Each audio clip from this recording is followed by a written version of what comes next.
Collaboration is something we'll go into on another PD, but it's a little bit too extensive to go into right now. So we're going to skip to questions. What I'm going to ask is that there's two students that I've designated right now that are going to write me a question. So can I actually, whoever, I'm going to observe, whose computer did I just steal? Is that yours? Yeah? Perfect. Okay. If we open up SmartSync Student, you see on the side here, this is on their screen, they have Connect, Group, Questions, Chat. The student has just clicked on Questions. He can type in whatever question he wants to type in.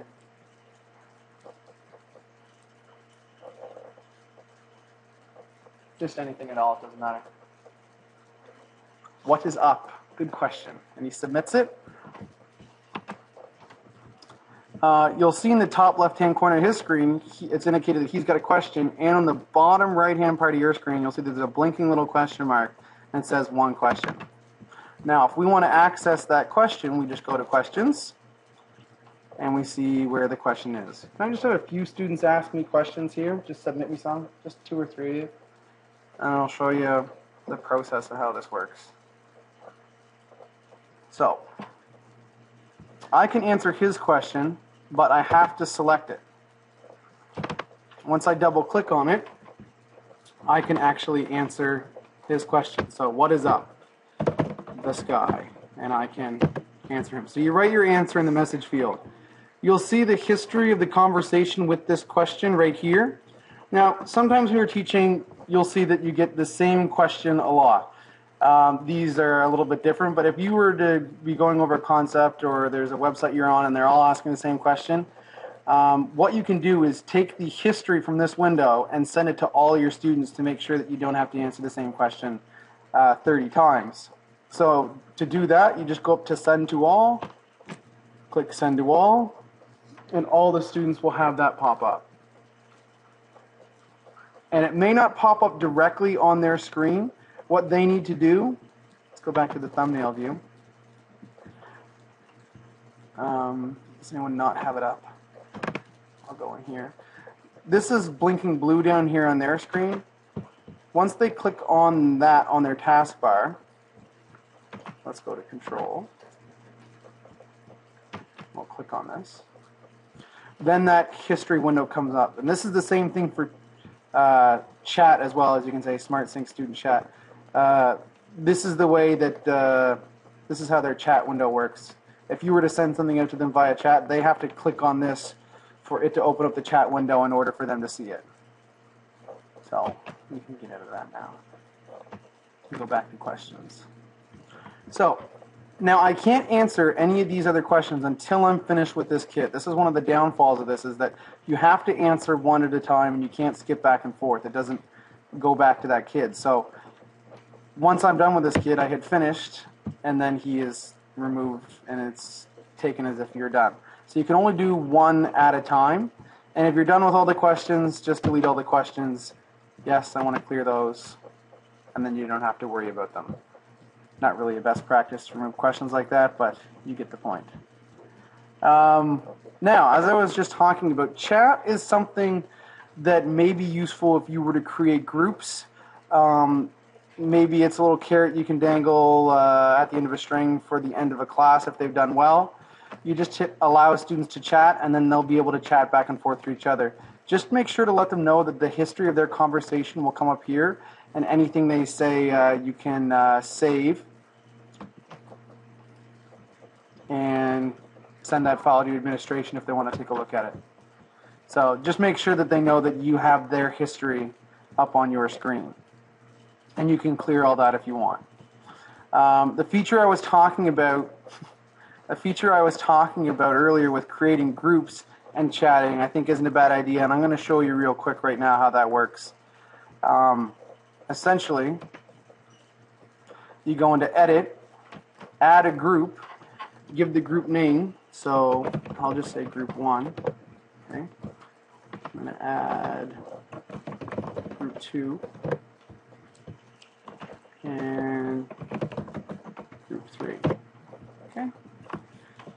Now, I'm going to go into that group, and you'll see there's no history in here right now. And there's no students on the side right now. So you have to assign those kids to that group. So I'm going to click on this student right here on the side and add to group number 1. These first 2 students I'm going to add to group number 1. Actually, I'll put the first 3 in group number 1. The next student I'm going to add to group number 2.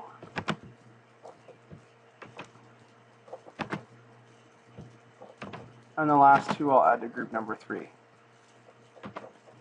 Now, this is where I see it would have some actual benefit in terms of group work, where you could select kids, put them in a group, and then allow them to chat within that group.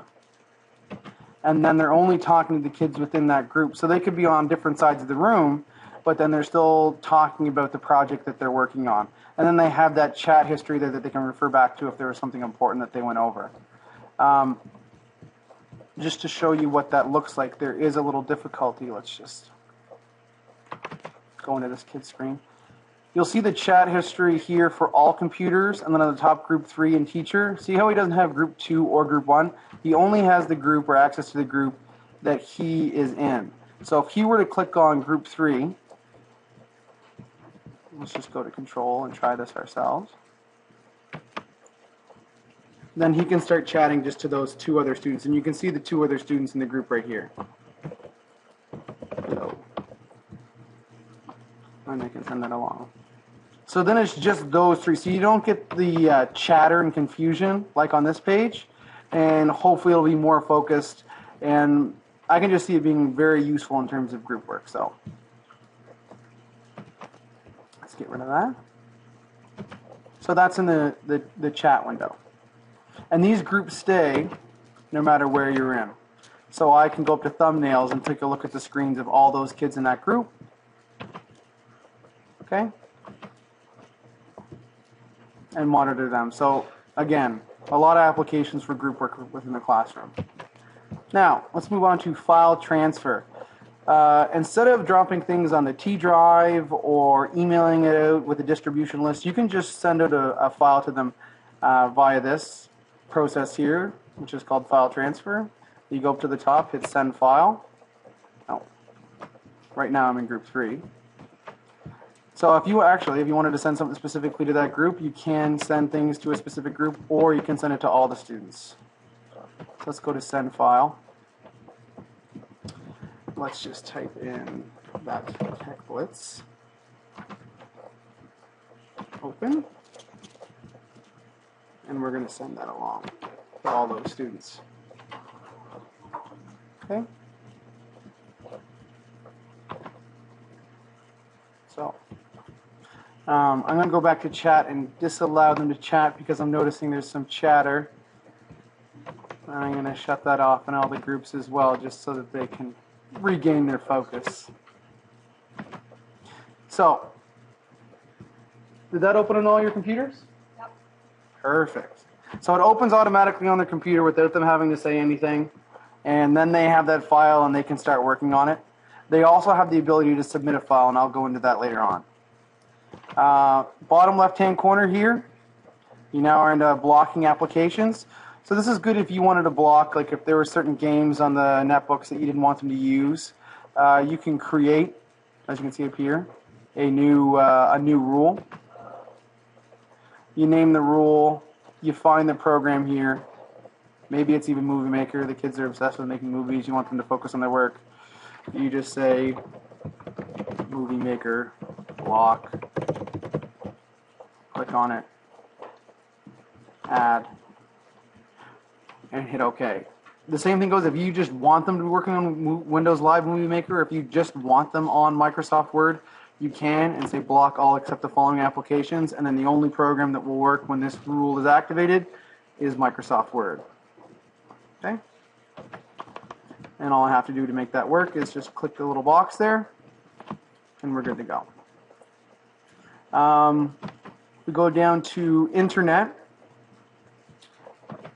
We can block the Internet completely for the students, or we can block specific websites. So if there's Flash games that kids are constantly using, you can say Flash games block, add, And it's the same process. I'd go on the web, I would find the address of the site I don't want, type it in here. So I would say, let's go Yankees, because no kids should go on that site. Hit OK. We'll change this to New York Yankees block.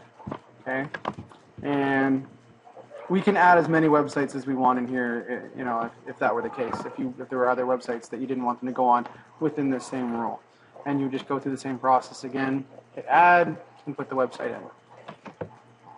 Okay. Now that I hit block, they can't go into Yankees.com. Okay. So these are just a few features right here that I wanted to go over real quick. The only thing left to show you, I guess, would be for them to submit a file. And easiest way to do that,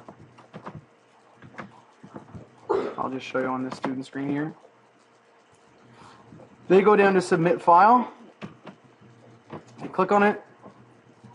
They go to their documents or their U drive, wherever they keep their work. They want to send this little document along. They click it. They hit open. And that sends it right to me. Now, it automatically shows you the received files, but it also saves them for you in my computer. We go into Documents and scroll down. It automatically creates a file called Submitted Student Files, and then it saves them with today's date. So you can see I have Hi Mr. Savoy right there. So it's a really easy way for them to hand in work. You have it based on the date that it was handed in. If you got the kids to save the file names with their last name on it, then you can have it organized already there for you at the end of the day. So these are just a few features with SmartSync. I'll probably be adding a few more specific PDs on other little tidbits on SmartSync, but this is it for now. Any questions? My email will be in the details below.